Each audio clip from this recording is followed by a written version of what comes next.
I require you to meet me on the 18th of this instant by 9 of the clock in the morning at the Mermaid Tavern at Billingsgate, there to drink canary and eat oysters till 11, then to take boat and land at Cuckold's Point, and walk from thence through Deptford and Greenwich to Horn Fair, there to receive a horn fairing.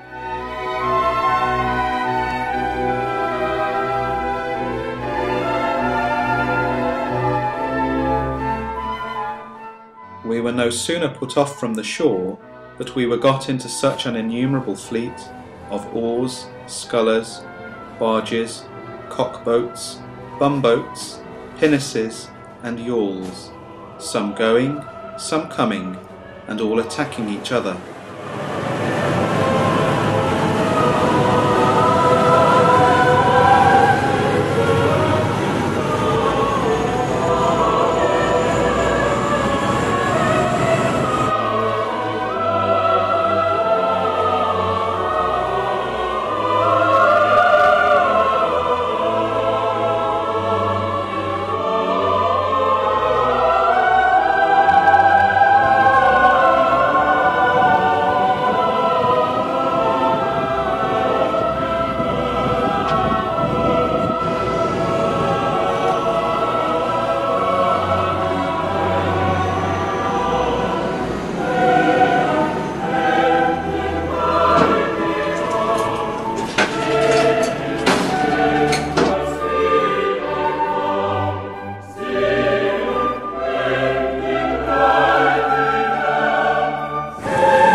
We arrived at our intended port, Cuckold's Point, where we landed in a crowd, with as much difficulty as a man crosses the Change at 2 o'clock. Having discharged our watermen, we went into the house, where the troop of merry cuckolds used to rendezvous.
When we had warmed and refreshed our chilled carcasses, we set forward for Deptford, and having heard great commendation of that serviceable projection, the new dock, I had a great desire to take a view of that by the way, and so shaped my course accordingly.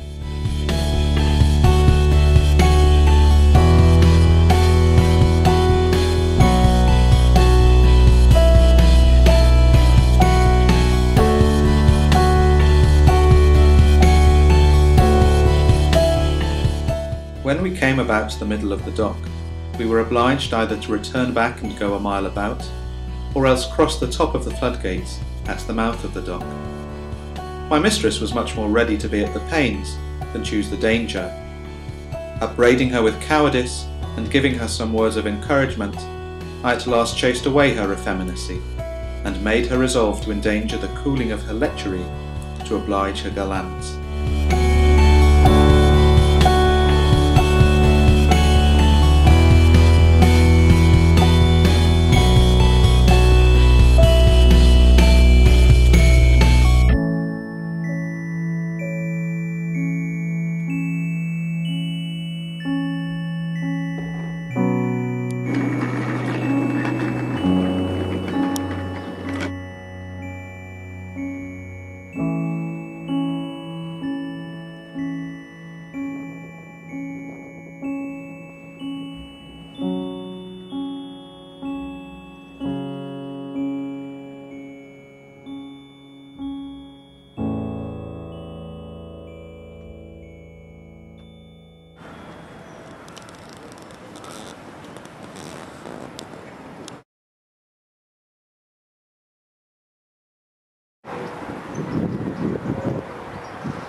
From hence we proceeded till we came to Deptford. Many shops we observed open in the streets, but a brandy bottle and a quartern, a butcher mending of a canvas doublet, a few apples and a cabbage net, a peel full of Deptford cheesecakes, an old waistcoat, a thrum cap, and a pair of yarn mittens were the chief shows that they made of their commodities.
In this row stood a most famous hospital, erected for the entertainment of 31 decayed masters of vessels or their widows.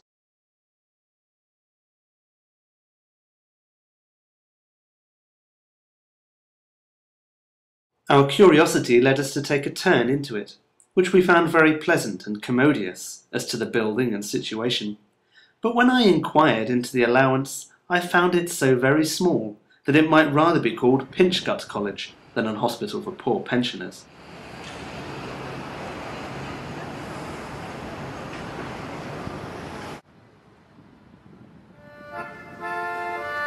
As I was walking one morning in spring, so soft blew the wind through the leaves growing green, I spied a pretty fair maid all on a grey mare, as she was riding on down to Warm Fair.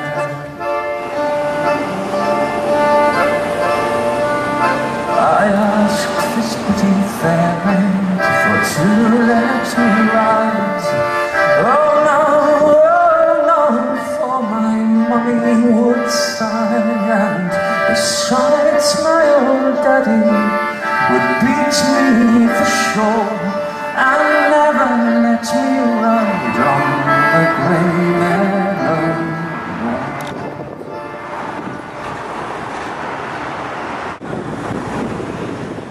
From thence we made the best of our way towards Greenwich, finding nothing remarkable by the way.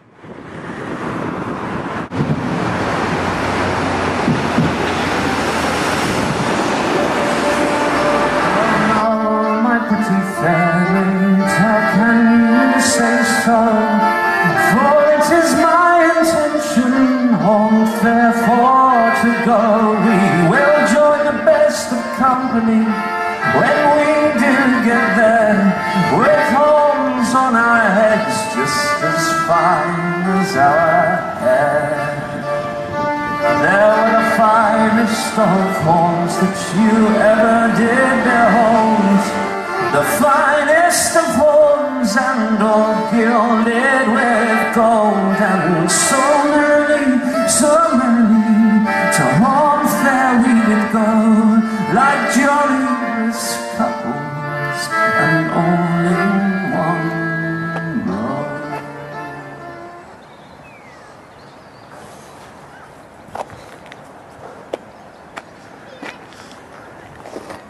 Yeah, I must think, it looks like there's a, I mean, I imagine this is, yeah, we know this is Hornford Park, but yeah, it's kind of a long and narrow rectangular park that spreads off in that direction. Right. I'm going to go this way.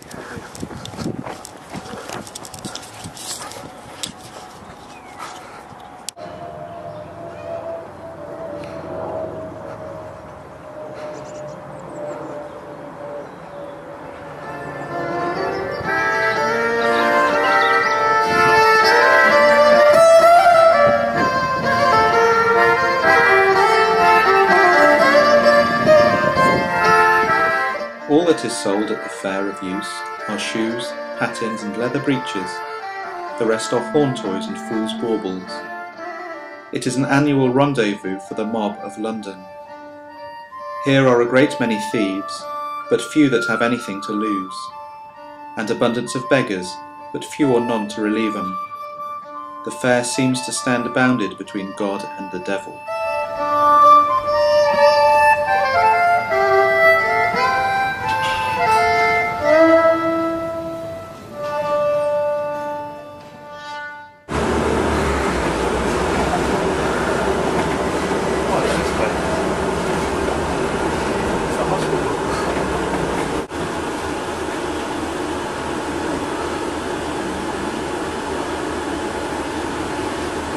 One 6-1 to North Greenwich.